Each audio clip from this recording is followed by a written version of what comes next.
Welcome to Now Playing Podcast Book Reviews. From fiction to nonfiction, graphic novels, and more, we're here to help you find something great to read. We hope you enjoy the show. Welcome to Now Playing Book Review, where we're talking about Midnight Sun. I'm Stuart. And this is Jacob. And every time I think I'm out, Stephanie Meyer pulls me back in. She just has to keep writing this stuff. She was done. I thought Bella, Edward, Renesmee, Jacob and his baby love, all of that had been put to bed in that weird gargantuan novel that we covered last week that was written 14 years ago. But 2 years ago, she puts out this. And the gambit is this. There is something new to learn about Twilight by hearing the other voice. We heard Bella's point of view in the 2000 novel. Now we're going to hear Edward's. It should be said, she did this twice. Before we even can talk about Midnight Sun, it's worth pointing out we aren't talking about life and death. Yeah, if you go back to our first book review, I think we did mention we were going to do that. And I did read it. Oh, thank God. I started it. I told you we didn't need to do it. I tried to warn you. You did. This is what's so annoying, I think, for Jacob, is that Jacob all along was like, we don't need to do this. We don't need to do this. But I'm like, but it's Stephanie Meyer on the 10th anniversary of Twilight putting out a new Twilight book that says it's a reimagining of the story. If you've reimagined something, that to me says podcast. We need to talk about it. So yes, I was like, no, we've got to do it. Let's do 6 shows. And again, it is not a new story. It is autocorrect. It is, imagine like taking out certain words and changing names, but producing the same novel and selling it to fans again. Yeah, do a find and replace for Bella and replace it with Beaufort Swan. What's weird about it, okay, the whole premise is we're gonna gender swap everyone from the first Twilight novel, except they don't do it with Bella's parents or Beau's parents, which is really weird, so Charlie can hook up with girl Billy Black at the end of it. There's not a whole lot to say about it. I feel like if I was a real scholar here, I could have put Twilight and that next to each other to see how many words actually changed, because I think it's just the name and just the ending. Let's make it real clear for listeners. The first sentence of Twilight, the book, I'd never given much thought to how I would die. The first sentence of Life and Death, I'd never given much thought to dying. These are the kinds of changes we're talking about. Chapter 12 starts, Billy, Charlie called as soon as he got out of the car. Chapter 12 starts, Bonnie, Charlie called as soon as he got out of his car. The covers, girl holding up red apple, boy holding out green apple. There is a change at the end because this is a done-in-one. Beaufort will actually get to become a vampire at the end, unlike Bella. But here's what stood out to me, and this is my 2-minute review because I couldn't do this for 20 minutes for a standalone podcast. Yeah, I texted you. I'm like, we are not doing this podcast. I'm so mad. I stopped after 15 pages. I was furious. But I will say what kind of my thoughts reading it. And look, I know gender and how we identify with that. It's a spectrum, but I'm bringing very traditional views here. Reading this, getting Beaufort's point of view, reading it as a male, it didn't feel like something that would appeal to males. It didn't feel like this was male and female behavior when you swapped it. Again, I get it. I'm coming from a more traditional point of view, but it didn't feel real to me. I didn't want to be Beaufort in this. He felt like a very emasculated, weak character with almost no personality. And maybe Bella's like that, and I just have this gender bias because she's a female, so okay, that's kind of okay. But no, reading it as a male and it starring a male now, not good. 2 things. One, I just want to underline Bella and Edward and Beaufort and Edith. Beaufort and Edith is not a classic love story. That is just... All the names like Archie instead of Alice. Yeah. I don't understand any of the name choices. Oh, so bad, so bad. But all right, put all of that aside. If you can somehow stomach these new names, you're right. What is shocking, what underlines what you just said, Jacob, is Stephanie Meyer in the foreword to the book. I go back and I'm like, why did she write this? Yeah, it's the 10th anniversary. Is this really just a craven cash grab? What she says in the foreword is, I got tired of being accused of writing a story about a damsel in distress. And so, quote, I've always maintained that it would make no difference if the human were a male or a female. So that is her point, that it is exactly the same and that there is nothing about the main character being male that should change. That's crazy coming from, again, I'm assuming she's a pretty traditional Mormon. Like, they squarely believed in difference in gender, and that's even before birth. Like, before you're a male or female here on Earth, like, you still have gender. So that's crazy. Like, she seems to have some very liberal views. You're gonna get that scene where instead of Bella, it's Beaufort surrounded by a bunch of bikers. I don't think they're gonna rape him this time, but Edith drives in to save him. I'm just like, really? Like, I don't know. It didn't work for me. I didn't buy it. I think you, again, this is why if we would review it if she had reimagined that moment so that it had some realism with the gender flip. As it is, that feels bizarre and unearned, as you just wouldn't accept that. We can't switch Romeo and Juliet and flip them and say it's the same story. Like it or not, gender has an impact on outcome, and any author ought to know that. Like, that seems like an obvious thing to acknowledge. The idea that you would have the exact same results no matter who was Bella is kind of stupid. Yeah. But maybe it's better. I didn't finish it. You did. Maybe Life and Death is better than Twilight for one important reason. You don't have to read 3 more books. And it's 56 pages shorter. She cut down enough word. She said a lot of what she wanted to change was just that she felt she was a better writer 10 years later. I'm telling you what she wrote in the foreword. I'm not saying it's true. I'm saying that she cringed when she had to go to book readings and saw, the way that she had formulated passages. So most of the changes are about prose, and she made a shorter, tighter, concise one-off because of that. So I guess the next question is, why are we covering Midnight Sun? Because it is also Twilight all over again. The same story, the same beats, only this time we hear Edward and not Bella.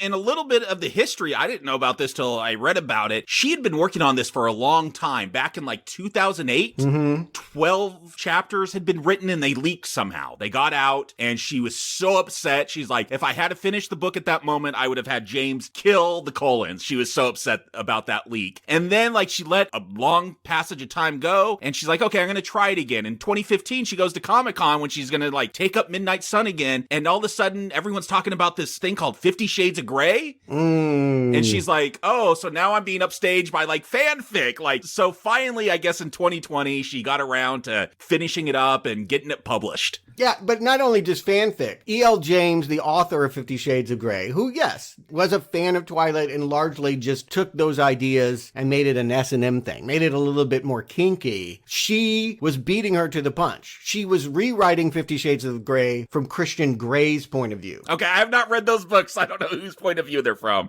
Again, imagine the rub of like you're telling fans, hey, I'm going to give you the male perspective and the fangirl has beaten you to it. Yeah, that would make you not want to pursue that project. And Stephanie Meyer did write other things in the meantime. She had something called The Host. Yeah, it's like Alien, Body Snatchers. My wife liked that one more than any of the Twilight books. They made a film of it. I guess it didn't do well.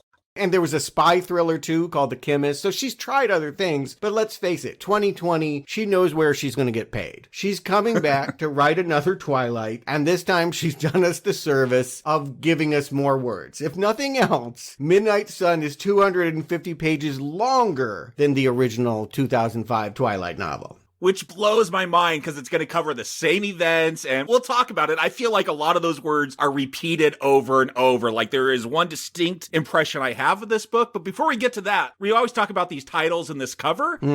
This cover, when I first saw it, I'm not a horticulturist. I thought because it's from Edward's point of view, it's like a rotten apple, like a dead apple inside that they're showing off on the cover. Apparently it's a pomegranate, and these are pomegranate seeds referring to a Greek myth.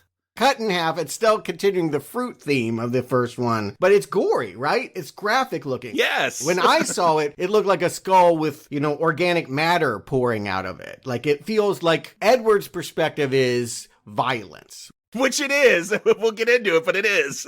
Bella's told you that when she looks at this story, it's a biblical myth about temptation, and she holds up an apple, and Edward sees guts and gore pouring out of a pomegranate. And, oh yes, as you said, on page 309, there is one reference that I could find. One too many pomegranate seeds, and she, meaning Bella, was bound to the underworld with me. No way back, springtime, sunlight, family, future, soul, all stolen from me. Which is referencing this Greek myth of Persephone, who was an innocent mortal girl that was taken down to the underworld by the god of the underworld and kept there. And before she was rescued, she ate 6 pomegranate seeds and thus has to spend 6 months of the year down there. It's basically a parable about the seasons. I don't know what application that has to Twilight, but I guess it at least personifies the idea that Edward sees himself as a corrupter.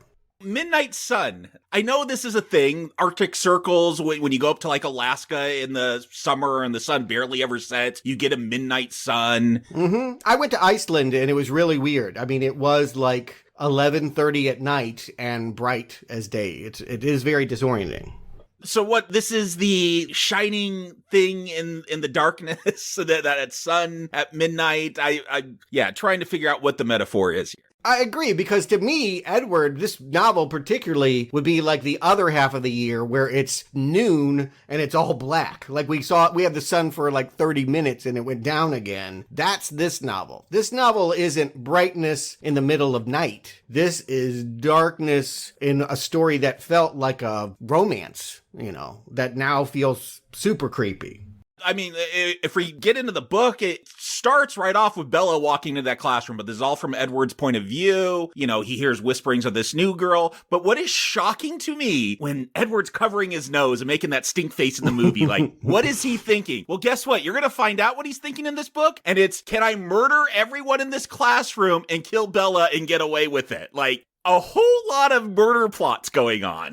Yeah, I want to quote this. Page 12. It would take me at most 5 seconds to end every life in this room. Long enough for Bella Swan to see briefly what was coming for her. Long enough for her to feel fear. Long enough, maybe, if shock didn't freeze her in place, for her to work up a scream. Isn't that sweet? I mean, isn't that exactly what you imagine this magical moment to be? I think the biggest stunner, and it is a real risk that Stephanie Meyer is taking here, is that we see very clearly that Edward wants to kill Bella.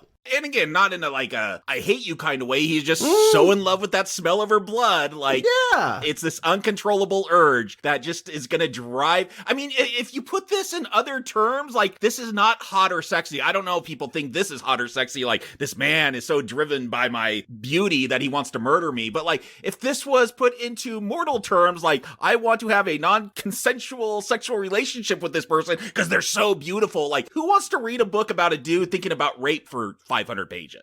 It's not quite American Psycho, but I was thinking about that novel a lot in the fact that it's this very debaucherous, indulging in violent fantasies against women. Like, why is that something we're being asked to do? Should we also indulge in that fantasy, or should we be hoping for salvation? All right, they did this in 50 Shades of Grey, apparently. I haven't read that one. I did see the movie. Oof. Maybe one day. Maybe. I'm no promises. But E.L. James, yeah, you could tell that story again, and it wouldn't be shocking to know that the main character had all these kinky, debaucherous ideas, because the whole point of that story is that woman's going to save him. She's going to redeem him. He's eventually going to give up that decadent lifestyle and be pure like her. But Twilight is the story of a girl who goes the vampire way. And so where you start is, this is a really awful mentality, and Bella is going to be corrupted by it. It's not just Bella that's being corrupted. I feel like Stephanie Meyer, she's got weird stuff in here. Like, remember, Edward could read minds, and there's that scene where he's trying to change biology classes so he's not with her, and we get to know what, like, the counselor is thinking. And she just wants to bang teenage students at the school. Like, it's real bizarre. Is she influenced by 50 Shades of Grey? Did she feel like, you know what, my fans want something harder edge, and I have to somehow, like, up my game in this department?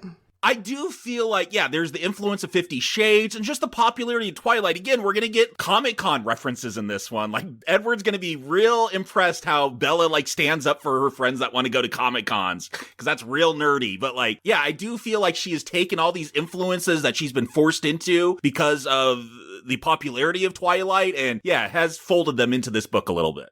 And I'll say this much. Dramatically, it makes the idea of returning to this more exciting. If it were just, oh, I love this woman so much, and all of that, ooh, what a snore, right? Nobody wants that book. So the idea that we have Edward come to see Bella as more than odor and meat. How is that going to happen? If he starts with this base, primal, I want to rip your throat open, what this story has to give us is how he comes to see her humanity, how he comes to see something beyond her smell, the psychological attraction.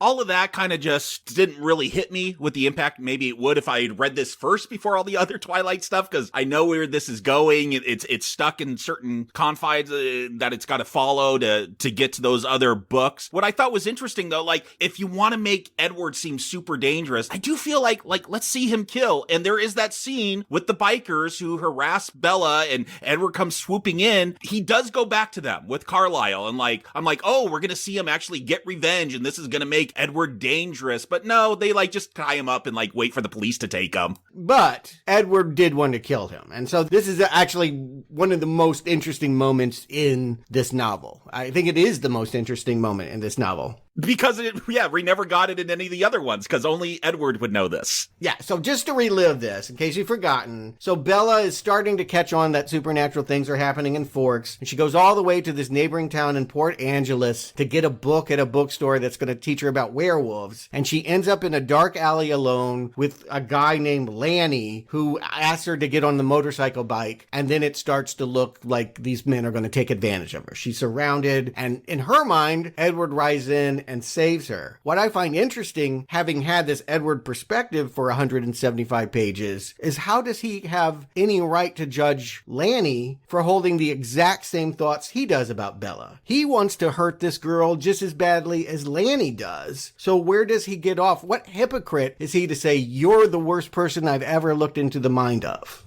That's a good point. I didn't even think about that. But yeah, the fact that, again, my impression, if you ask me, what's Midnight Sun about? It's about Edward thinking for 500 pages how he wants to murder this girl he likes. But yes, but you mentioned the fact that he is going to go back. He picks her up and they go and she figures him out and all of that. But what we didn't know in Twilight that we do know in Midnight Sun is that he's going back to Port Angeles to get Lanny. And maybe it's a little bit wussy. It sounds like, Jacob, you were disappointed that Carlisle's influences, rather than murder this guy, the humane vegetarian vampire way of doing this is to just drug them or tie them up and call it in because, of course, they're wanted criminals. It's very convenient that this guy is wanted in Texas and they can just, call the locals and say, this is the guy you've been looking for and he's going back to jail. Well, what if he wasn't that guy? I mean, again, it's just it's such a straw man for them to produce Lanny in this way to me. I'm actually, this was a really interesting moment for Edward to reflect on what he is and why he hates it in others.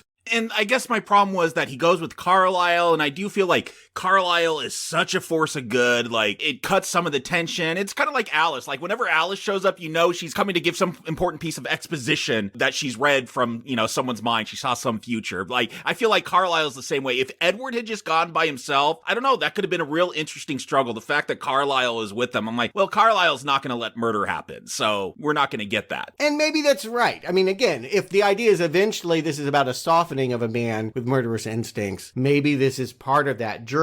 I don't mind that Carlisle is, he was a hypocrite. One thing we learn here is that we'll get his backstory, and he was a zealot that was out to get witches and whatever, and then got turned. So I do think that's kind of why he's able to relate to Edward in his dark phase. And we get a lot of the Cullens here. I do think that some of the perspective that is new is we will hear a lot more about, yes, Alice. I'm annoyed by this. All she is pop a quarter in her and out pops a vision, right? Like a magic 8-ball. Shake her up, and now she sees Edward killing Bella, or now she sees Bella coming between Edward and the family. We know how this ends up. We don't need your prophecies. We read all the damn books. We know he's not going to kill her. Why are you needlessly creating alternate realities you're not going to explore?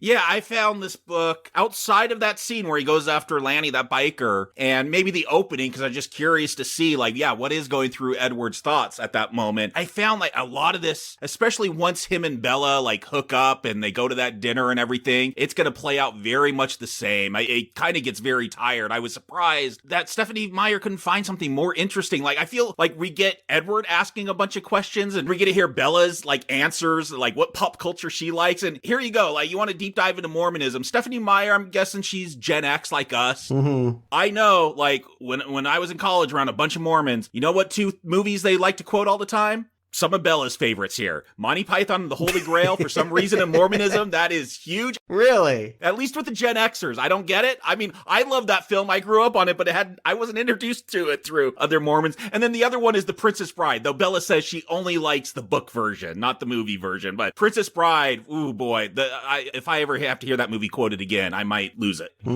Interesting. Yes, I agree with you. It is incredibly disappointing, even if you are a fan of this. And I'll just put it out there, I'm not. But I try to keep that perspective of wanting to relive and seeing something new, of how little new there is offered here. Like, okay, you're writing 658 pages. Go through the whole saga. Skip to the parts where Edward's perspective change matters. Skip over the ideas of, like, him. How many, like, nights do we need of him hovering over her bed? Like, that doesn't help his case. He ends up looking more creepy in this thing because he is stalking her and using the knowledge of reading other people's minds to manipulate her. Like, this is not making him look like a better partner for him. Skip over some of this creepy stuff and see his perspective evolve. I don't believe we really ever see him. It's not a mental attraction. It's a physical attraction. The reason why he loves Bella so much is because she stinks a certain way, and he doesn't even know what she thinks. It is not a mental romance. And I think that that's crushing, to think that Stephanie Meyer can only conceive of true love as how someone looks. I mean, it's in, like,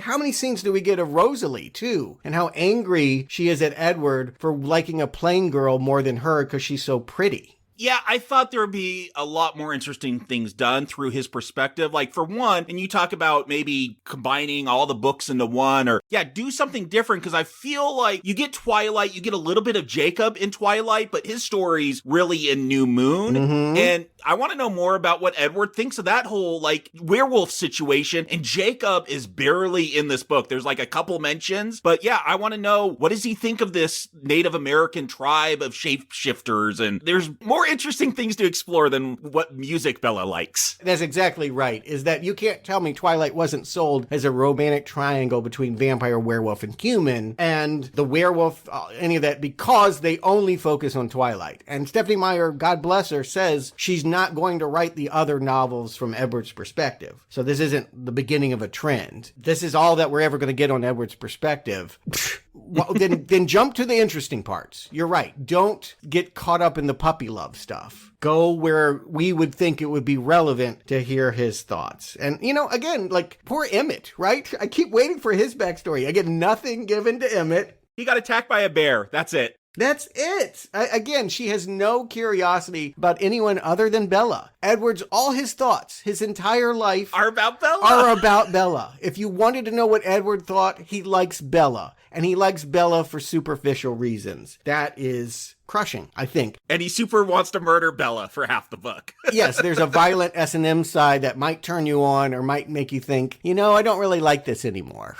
I don't know how it's going to land with audiences 15 years after they fell in love with these characters in 2005. I couldn't imagine this improving your perspective of the romance. Again, Stephanie, don't do first person. I didn't like it when you switched over to Jacob and Breaking Dawn. Like, nothing interesting is done with these people's thoughts, no matter who they are. Like, give me third person omniscient, where, yeah, you could just incorporate all this into one, and I don't have to read Jacob's perspective in a book and Edward's perspective in another book, and Bella's, like, just combine it all. And in the end, the truth is, Edward sees her as she sees herself. This representation of purity that's irresistible. And so it's just an unedited stream of gushing that I certainly didn't need. It feels like fanfic, honestly. It feels like the author has become the fangirl. And that's sad. I mean, I don't know how the host is. I don't know how the chemist is. I really wish that she could move on beyond this. Stephanie Meyer does say she has 2 more Twilight books planned. I don't know what they are, but it's not going to be this gimmick, at least. And I don't know that we're going to come back to do it. I'll be honest.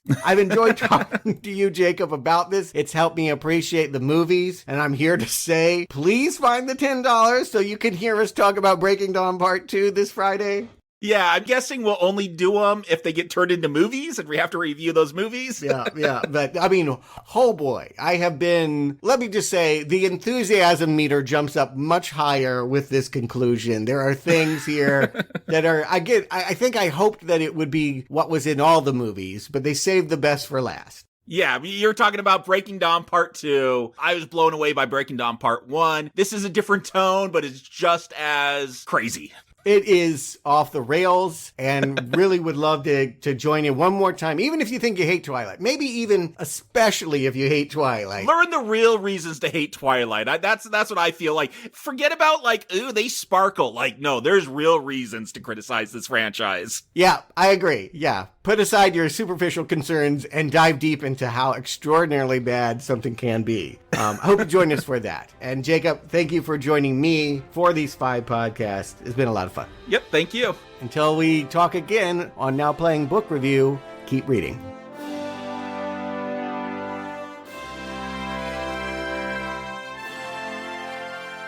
Thank you for listening to Now Playing Podcast Book Reviews.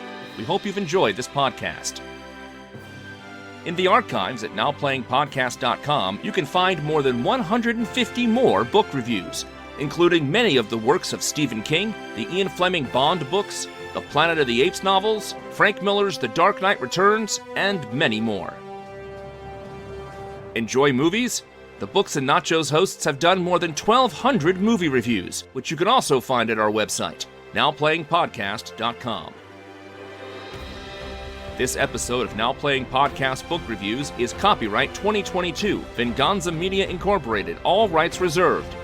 And no part of this show may be reproduced, repurposed, redistributed, or modified without the express permission of Venganza Media Incorporated.